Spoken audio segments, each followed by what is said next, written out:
জানিয়ে দিব আজকের বাংলার আপডেট সংবাদ। শুরুতে সংবাদ শিরোনাম। শেখ হাসিনা দেশে ফেরার আলোচনা ঘিরে বিএনপিতে চাপ বাড়ছে, থাকছে প্রতিবেদনে। মাথা উঁচু করে দ্রুত ফিরব, শেখ হাসিনার দৃঢ় বার্তা, থাকছে প্রতিবেদনে। আর কখনোই আওয়ামী লীগকে রাজনীতি করার সুযোগ দেওয়া হবে না, হাসনা, থাকছে প্রতিবেদনে।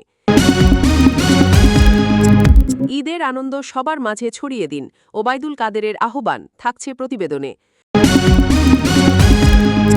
শরীয়তপুর ও ফরিদপুরে নিষিদ্ধ ছাত্রলীগ ও যুবলীগের ঝটিকা মিছিল, থাকছে প্রতিবেদনে। আওয়ামী লীগ আইটির মাধ্যমে হাজার হাজার কোটি টাকা লুট করেছে, মঈন খান, থাকছে প্রতিবেদনে। এতক্ষণ শুনতেছিলেন সংবাদ শিরোনাম, এখন বিস্তারিত। শেখ হাসিনার দেশে ফেরার আলোচনা ঘিরে বিএনপিতে চাপ বাড়ছে। বাংলাদেশের রাজনৈতিক অঙ্গনে নতুন করে জোর আলোচনা শুরু হয়েছে শেখ হাসিনার সম্ভাব্য দেশে ফেরা নিয়ে। বিভিন্ন সামাজিক যোগাযোগ মাধ্যম ও রাজনৈতিক মহলে দাবি করা হচ্ছে তাকে ঘিরে নতুন রাজনৈতিক তৎপরতা শুরু হয়েছে। আর এই আলোচনা ঘিরেই নাকি বাংলাদেশ জাতীয়তাবাদী দল বা বিএনপির ভেতরে রাজনৈতিক চাপ ও অস্বস্তি বাড়ছে বলে গুঞ্জন ছড়িয়েছে। যদিও এসব দাবির পক্ষে এখনও কোনো আনুষ্ঠানিক নিশ্চিত তথ্য পাওয়া যায়নি। বাংলাদেশ আওয়ামী লীগ ঘনিষ্ঠ মহলের একাংশ বলছে দলীয় পর্যায়ে সাংগঠনিক যোগাযোগ ও মাঠ পর্যায়ের তৎপরতা বাড়ানো হয়েছে। সামাজিক যোগাযোগ মাধ্যমেও আওয়ামী লীগ সমর্থকদের মধ্যে শেখ হাসিনার সম্ভাব্য প্রত্যাবর্তন নিয়ে ব্যাপক আলোচনা দেখা যাচ্ছে। অন্যদিকে বিএনপির নেতারা এসব গুঞ্জনকে রাজনৈতিক প্রচারণা বলে দাবি করেছেন। তাদের মতে দেশের রাজনীতিতে জনগণের মতামতই সবচেয়ে গুরুত্বপূর্ণ এবং গুজব বা অনিশ্চিত তথ্য দিয়ে রাজনৈতিক চাপ তৈরির চেষ্টা করা হচ্ছে। রাজনৈতিক বিশ্লেষকদের মতে শেখ হাসিনা বাংলাদেশের অন্যতম প্রভাবশালী রাজনৈতিক নেতা হওয়ায় তাঁকে ঘিরে যে কোনো আলোচনা দ্রুত জাতীয় রাজনীতিতে বড় প্রভাব ফেলে। ফলে তার সম্ভাব্য রাজনৈতিক পদক্ষেপ নিয়ে জল্পনা তৈরি হলে তা প্রতিদ্বন্দ্বী দলগুলোর ভেতরেও প্রতিক্রিয়া সৃষ্টি করা স্বাভাবিক।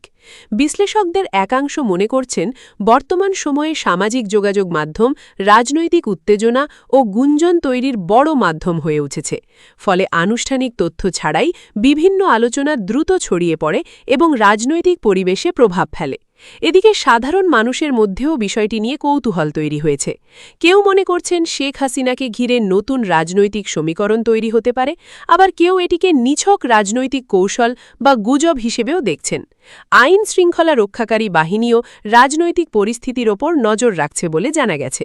সম্ভাব্য রাজনৈতিক কর্মসূচি ও জনসমাগমকে কেন্দ্র করে প্রশাসন সতর্ক অবস্থানে রয়েছে। সব মিলিয়ে শেখ হাসিনার দেশে ফেরার আলোচনা ঘিরে বিএনপিতে চাপ বাড়ছে এমন দাবি এখনও মূলত রাজনৈতিক গুঞ্জন ও বিশ্লেষণের পর্যায়ে রয়েছে। তবে বিষয়টি যে দেশের রাজনৈতিক অঙ্গনে নতুন উত্তাপ ও কৌতূহল তৈরি করেছে তা স্পষ্ট। মাথা উঁচু করে দ্রুত ফিরব, শেখ হাসিনার দৃঢ় বার্তা।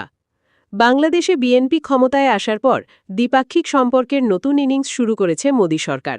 তবে গত মাসে নয়াদিল্লিতে এসে সে দেশের বিদেশমন্ত্রী খলিলুর রহমান শেখ হাসিনা এবং প্রাক্তন স্বরাষ্ট্রমন্ত্রী আসাদুজ্জামান খান কামালকে প্রত্যর্পণের আর্জি ফের জানিয়েছেন।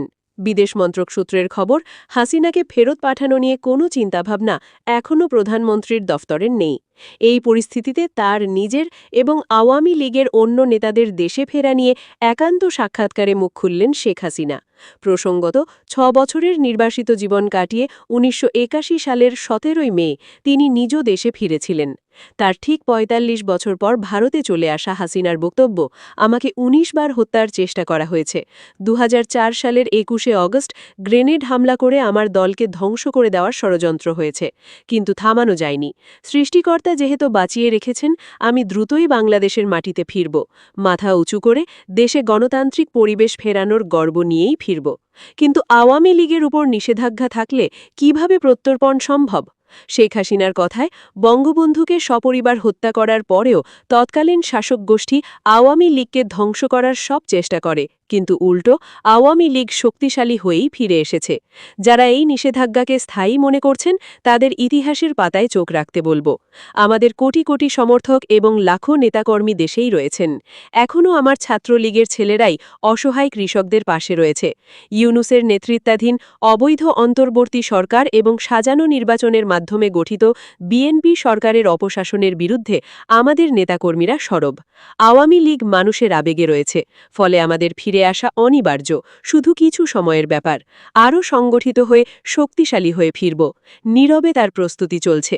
কিন্তু এটা তো ঘটনা যে আওয়ামী লীগের বহু নেতাকর্মী এই মুহূর্তে দেশের বাইরে। কলকাতাতেও রয়েছেন দলের অনেক প্রাক্তন সাংসদ মন্ত্রী। হাসিনা বলছেন কেউ স্বেচ্ছায় দেশত্যাগ করেননি। ভয়াবহ পরিস্থিতিতে অনেকেই প্রাণে বাঁচতে দেশত্যাগে বাধ্য হয়েছেন। ৬০০রও বেশি নেতাকর্মীকে নির্মমভাবে হত্যা করা হয়েছে। ১.৫ লাখ নেতাকর্মীকে মিথ্যা মামলায় গ্রেফতার করা হয়েছে। কারাবন্দীদের ন্যূনতম আইনি অধিকার দেওয়া হচ্ছে না। এই অবস্থায় যারা বাইরে রয়েছেন তারা বিশ্বের বিভিন্ন মানবাধিকার সংগঠনে বাংলাদেশের প্রকৃত পরিস্থিতি তুলে ধরছেন। সামাজিক মাধ্যমে সক্রিয় রয়েছেন।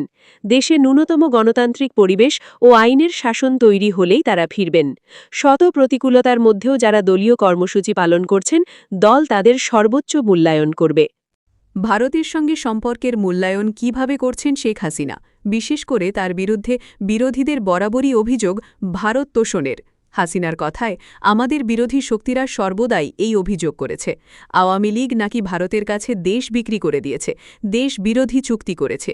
কিন্তু খেয়াল করে দেখুন, অন্তর্বর্তীকালীন সরকার অথবা বর্তমান বিএনপি সরকার এখনও পর্যন্ত একটিও দেশবিরোধী চুক্তির সামনে হাজির করতে পারেনি। তাদের মিথ্যাচার প্রমাণিত হচ্ছে। তার সংযোজন ১৯৯৬ সালে ক্ষমতায় এসেই আমরা গঙ্গা পানি চুক্তি করেছিলাম। ২০১৪ সালে আন্তর্জাতিক আদালতে সমুদ্র সীমা সংক্রান্ত বিরোধ নিষ্পত্তির মাধ্যমে ভারতের থেকে প্রায় ২০,০০০ বর্গ কিলোমিটার সমুদ্র সীমা বাংলাদেশের মানচিত্রে যোগ করেছিলাম। ২০১৫ সালে স্থল সীমান্ত চুক্তির মাধ্যমে ছিটমহল সমস্যার স্থায়ী সমাধান করা গিয়েছে। ভারত বাংলাদেশ মৈত্রী পাইপলাইনটি এই জ্বালানি সংকটের সময় বাংলাদেশের লাইফলাইন। এর মধ্যে কোনটা অন্য দেশের তাবেদারি বিএনপি বলুক? এটা ঘটনা যে বিদেশ নীতির ক্ষেত্রে আওয়ামী লীগ দেশের জনগণের স্বার্থকেই অগ্রাধিকার দিয়ে এসেছে।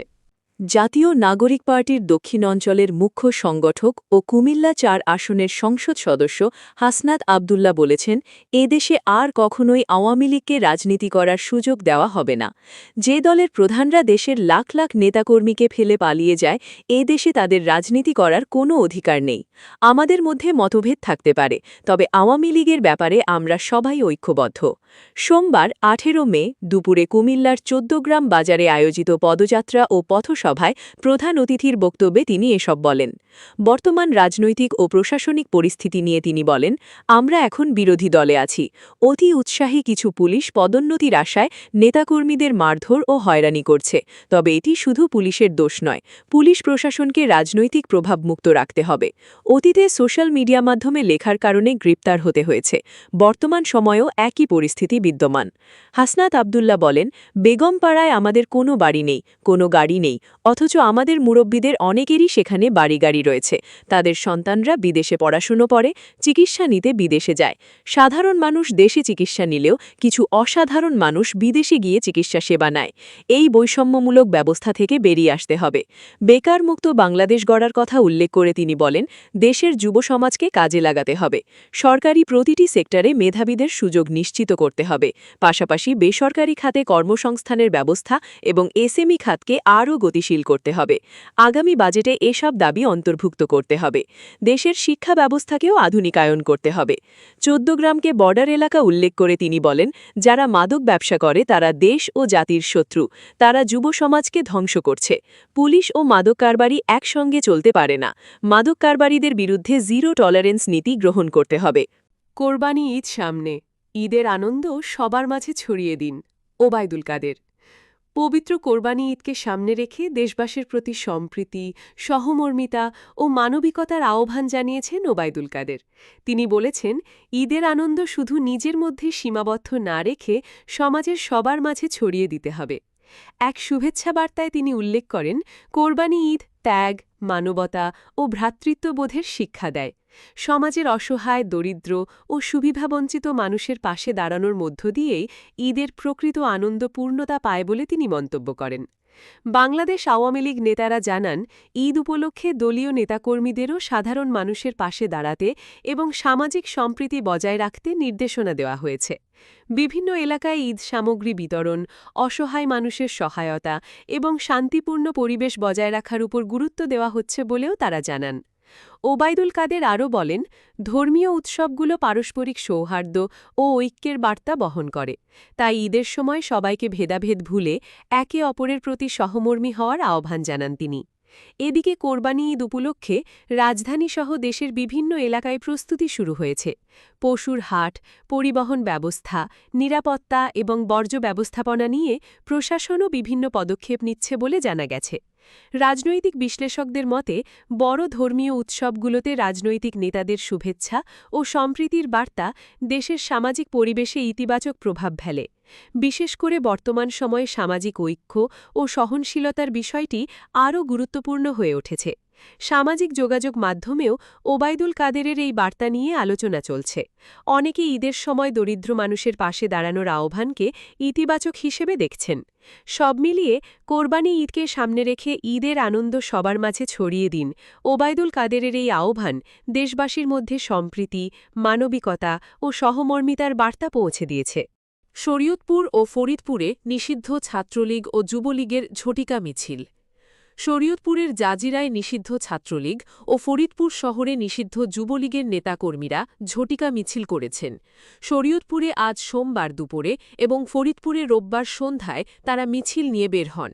দুটি মিছিলের ভিডিও ফেসবুকে ছড়িয়ে পড়েছে। শরীয়তপুরের ভিডিওতে দেখা যায়, ঢাকা শরীয়তপুর সড়কের জাজিরার মানিকনগর এলাকায় অনেক লোক ব্যানার হাতে নিয়ে মিছিল করছেন। মিছিলের সামনের অংশে জাতীয় পতাকা হাতে নিয়ে হাঁটছিলেন শরীয়তপুর জেলা ছাত্রলীগের যুগ্ম আহ্বায়ক রাশেদুজ্জামান। মিছিলের সামনের অংশে শরীয়তপুর সদর উপজেলা ছাত্রলীগের সাধারণ সম্পাদক রাশেদুজ্জামান শিকদারকে দেখা গেছে। রাশেদুজ্জামান শিকদার শেখ হাসিনা, শেখ মুজিবুর রহমান ও শরীয়তপুর ১ আসনের সাবেক সংসদ সদস্য ইকবাল হোসেনের নামে নানা স্লোগান দিচ্ছিলেন। মিছিলে থাকা অন্য নেতাকর্মীরাও স্লোগান দিচ্ছিলেন। ছাত্রলীগের ওই নেতাকর্মীরা শেখ হাসিনাকে দেশে ফিরিয়ে আনা ও কারাগারে থাকা সব রাজনীতিবিদের মুক্তি দাবি করেন। আওয়ামী লীগের ভেরিফাইড ফেসবুক পেজ থেকে মিছিলের ভিডিওটি পোস্ট করা হয়েছে। এর আগে শনিবার রাতে ও রোববার সকালে জাজিরার ৩টি স্থানে শেখ হাসিনার স্বদেশ প্রত্যাবর্তন দিবস উপলক্ষে মিছিল করেন আওয়ামী লীগ ও ছাত্রলীগের নেতাকর্মীরা। জাজিরা থানার ভারপ্রাপ্ত কর্মকর্তা ওসি সালে আহম্মদ বলেন, নিষিদ্ধ ছাত্রলীগ মিছিল করেছে এমন একটি ভিডিও গতকাল আমাদের হাতে এসেছে। সেটা নিয়ে আমরা কাজ করছি। এখনও তাদের শনাক্ত করতে পারিনি। আর আজ কোনো মিছিল হয়েছে এমন তথ্য আমাদের কাছে নেই। যেহেতু আমাদের থানার সীমানার সঙ্গে শরীয়তপুর সদর, নড়িয়া ও মাদারীপুরের শিবচর থানার সীমানা রয়েছে, তাই অন্য কোনো থানার সীমানায় এমন কর্মসূচি হতে পারে।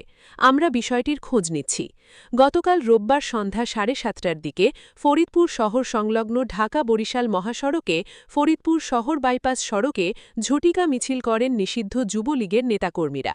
দলীয় সূত্রে জানা গেছে, ফরিদপুর শহর যুবলীগের সাবেক সাধারণ সম্পাদক আসিবুর রহমানের নেতৃত্বে মিছিলে অংশ নেন জেলা যুবলীগের সদস্য মাহফুজ আহমেদ, সরকারি রাজেন্দ্র কলেজ ছাত্র সংসদের সাবেক ভিপি কাউসার আকন্দ ও জেলা ছাত্রলীগের সাবেক সহসভাপতি দেবাশিস নয়ন সহ বেশ কয়েকজন নেতাকর্মী। খোঁজ নিয়ে জানা গেছে, রোববার রাত ৯:৩০টার দিকে অমিয় সরকার নামের একটি ছাত্রলীগ কর্মীর ফেসবুক আইডি থেকে একটি ভিডিও পোস্ট করা হয়। ভিডিওতে দেখা যায়, যুবলীগের নেতাকর্মীরা একটি ব্যানার নিয়ে ওই সড়কের পাশ দিয়ে জয় বাংলা, জয় বঙ্গবন্ধু, শেখ হাসিনা আসবে, বাংলাদেশ হাসবে ইত্যাদি স্লোগান দিচ্ছেন। ব্যানারে বাংলাদেশ আওয়ামী যুবলীগ ফরিদপুর জেলা শাখা এবং ইংরেজিতে বাংলাদেশ রাইজ আগেন লেখা ছিল। ভিডিওর শেষাংশে ফরিদপুর ৪ আসনের সাবেক সংসদ সদস্য ও যুবলীগের প্রেসিডিয়াম সদস্য মুজিবুর রহমান নিক্সনের নামেও স্লোগান দিতে শোনা যায়। ফরিদপুর কোতোয়ালি থানার ভারপ্রাপ্ত কর্মকর্তা ওসি মাহমুদুল হাসান বলেন, শহর বা এর আশপাশে কোনো ঝটিকা মিছিলের খবর আমাদের জানা নেই। তবে ফেসবুকে একটি ভিডিও আমরা দেখেছি। প্রাথমিকভাবে ভিডিওটি দেখে স্থানটি চিহ্নিত করা যাচ্ছে না। পুরো বিষয়টি খতিয়ে দেখছে পুলিশ। আওয়ামী লীগ আইটির মাধ্যমে হাজার হাজার কোটি টাকা লুট করেছে মঈন খান। বিএনপির স্থায়ী কমিটির সদস্য ও সাবেক মন্ত্রী ড মঈন খান বলেছেন, বিগত ১৭ বছর আওয়ামী লীগ সরকার আইটির মাধ্যমে হাজার হাজার কোটি টাকা লুটপাট করেছে। আজ দুপুরে নরসিংদী জেলার পলাশে ৩ দিনব্যাপী ভূমি সেবা মেলা উদ্বোধনে প্রধান অতিথির বক্তব্যে তিনি এসব কথা বলেন। পলাশ উপজেলা নির্বাহী কর্মকর্তা ইশতিয়াক আহমেদের সভাপতিত্বে সভায় আরও বক্তব্য রাখেন সহকারী কমিশনার ভূমি রাকিন মাসরুর খান, পলাশ থানার ভারপ্রাপ্ত কর্মকর্তা শাহেদ আল মামুন, উপজেলা বিএনপির সাধারণ সম্পাদক প্রফেসর সাইফুল ইসলাম, সিনিয়র যুগ্ম সাধারণ সম্পাদক বাহাউদ্দিন ভুইয়া মিল্টন, ঘোড়াশাল পৌর বিএনপির সভাপতি ও সাবেক ভাইস চেয়ারম্যান আলম মোল্লা, সাধারণ সম্পাদক দেলোয়ার হোসেন ও পলাশ উপজেলা ছাত্রদলের আহ্বায়ক নাজমুল হোসেন ভুইয়া সোয়েল ও সদস্য সচিব মুস্তাফিজুর রহমান পাপন। সভায় বিভিন্ন পর্যায়ের স্থানীয় নেতাকর্মীরা উপস্থিত ছিলেন। ড মঈন খান বলেন, সেবার নামে শুধু মুখরোচক কথা বললেই হবে না, দেশের আইটি ব্যবস্থা সহজ করে প্রতিটি মানুষের সেবা নেওয়ার প্রক্রিয়াটিও সহজ হিসেবে গড়ে তুলতে হবে। তিনি আরও বলেন, জনগণের ভূমিসেবা জটিলতা নিরসনে বর্তমান সরকার বদ্ধপরিকর। সেই লক্ষ্যে দেশব্যাপী এই ইলেকট্রিক সেবার মাধ্যমে ভূমি সেবা চালু করা হয়েছে। পরে মঈন খান পলাশ বিএডিসি বাসস্ট্যান্ড চত্বরে পবিত্র ঈদুল আজহা উপলক্ষে দুস্থ ও অসহায়দের মধ্যে ভিজিএফের চাল, শুকনো খাবার ও ঢেউটিন বিতরণ করেন।